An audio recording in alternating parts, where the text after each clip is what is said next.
जय हिंद मेरे प्यारे छात्रों, आज आप लोगों के लिए क्वेश्चन बैंक के ऑब्जेक्टिव क्वेश्चन क्लास 10th के लेकर आए हैं। 2025 के फाइनल बोर्ड के एग्ज़ाम देने वाले हैं, तो प्लीज़ इस वीडियो को ज़रूर देखिए। क्या है कि साइंस के 40 ऑब्जेक्टिव क्वेश्चन लेकर आए हैं, जो MVVI NCERT बुक का।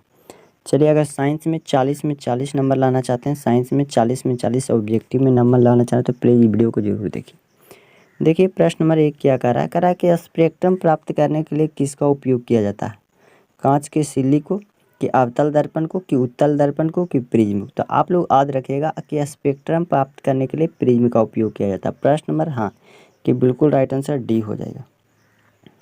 चलिए, अगला प्रश्न नंबर कह रहा है कि प्रतिरोध का ऐसा मात्रक क्या होता है? जूल होता है, कि वोल्ट होता है, कि ओम, की एम्पियर।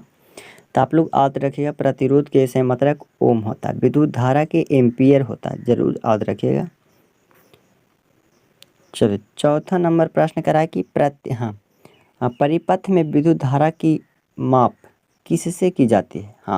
ये माप लिखा हुआ है, वोल्ट मीटर से, एमीटर से, कि गैल्वेनोमीटर के में से कोई नहीं। तो आप लोग याद रखिएगा एमीटर से। परिपथ में जो विद्युत धारा की जो मापी जाती है वो एमीटर से मापी जाती है।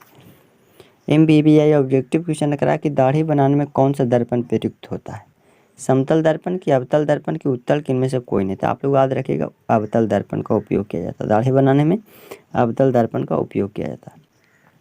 चौथा नंबर प्रश्न करा किस उपकरण में धन और ऋण का चिन्ह नहीं होता है? एमीटर में, वोल्ट मीटर में, कि कुंडली में, कि विद्युत सेल में। तो आप लोग याद रखिएगा कुंडली में।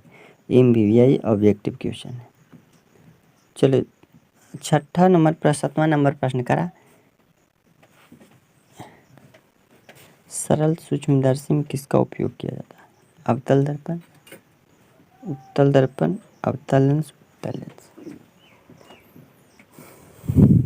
तो हो जाएगा प्रश्न नंबर सात नंबर प्रश्न क्या हो जाएगा? उत्तल लेंस का प्रयोग किया जाता है। 8 नंबर प्रश्न करा है कि नीला थोथा यानी तुतिया का रासायनिक सूत्र क्या होता है? तो आप लोग जरूर याद रखिएगा CuSO4 5H2 होता है। ऑप्शन बी बिल्कुल करेक्ट आंसर हो जाएगा। चलो, 9 नंबर प्रश्न करा निम्न में से कौन लवण है? लवण कौन है?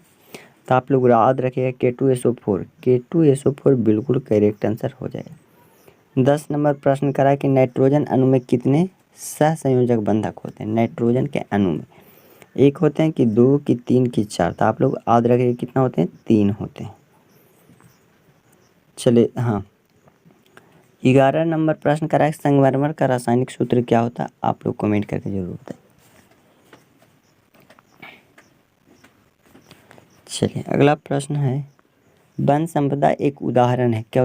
मिट्टी का, कि लकड़ी का, कि तांबा का, कि एल्युमिनियम। तो आप लोग याद रखिएगा लकड़ी वन संपदा का एक उदाहरण। ऑप्शन बी बिल्कुल करेक्ट आंसर हो जाएगा।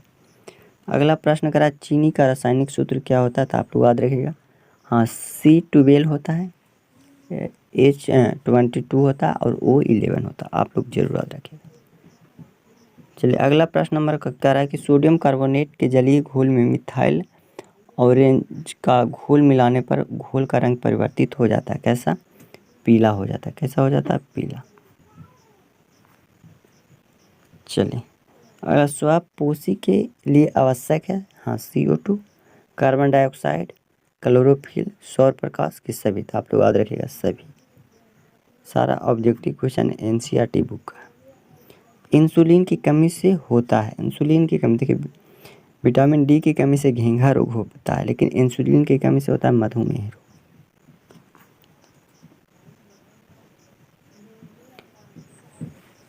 खुला परिसंचरण तंत्र किसमें पाया जाता है? मनुष्य में, कॉकरोच में, घोड़ा में, ऊंट में। तो कॉकरोच में पाया जाता है खुला परिसंचरण तंत्र। चलिए, प्रश्न नंबर अगला देखिए, करा कि यूरो 2 का संबंध है किससे? MVVI 12th में भी पूछा जाता है, वायु प्रदूषण से। चलिए, 19 नंबर प्रश्न करा निम्नलिखित में कौन जैव अनिम्नीकरण पदार्थ है? DDT, कागज, बाहितमल, किनमें से कोई नहीं। तो ये होगा DDT। चलिए, 20 नंबर प्रश्न करा कि क्लोरोफिल वर्णक का रंग कैसा होता है? आप लोग कमेंट करके जरूर बताइए। और वीडियो अच्छा लगे तो लाइक सब्सक्राइब जरूर कीजिए। ऐसा वीडियो आप लोग को जरूर लाते रहेंगे। ठीक।